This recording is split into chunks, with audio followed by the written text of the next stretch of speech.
নির্বাচন কমিশন ও দুদক পুনর্গঠন অতি জরুরি বলে মন্তব্য করেছেন বিএনপির স্থায়ী কমিটির সদস্য ডাক্তার এজেডএম জাহিদ হোসেন। বুধবার নয়াপল্টনে বিএনপির ত্রাণ সংগ্রহ কেন্দ্রে তিনি একথা বলেন। বিএনপির এই নেতা জানান, প্রায় ১৩ কোটি টাকার অধিক ত্রাণ ও নগদ অর্থ গ্রহণ করা হয়েছে। আরও ২ দিন চলবে ত্রাণ বিতরণ। এরপর পুনর্বাসন প্রক্রিয়া শুরু হবে। সেজন্য প্রান্তিক পর্যায়ের ক্ষতিগ্রস্ত মানুষের তালিকা করতে নেতাকর্মীদের নির্দেশ দেওয়া হয়েছে বলেও জানান ডাক্তার জাহিদ।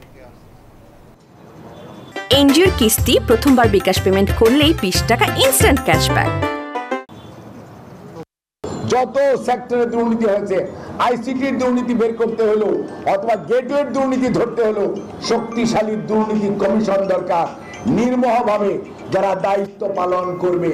আমরা আশা করি যে এই সরকার ছাত্র জনতার আন্দোলনের ফসল, তারা তাদের সেই দায়িত্ব যথাযথভাবে পালন করবে বলে আমরা বিশ্বাস করি।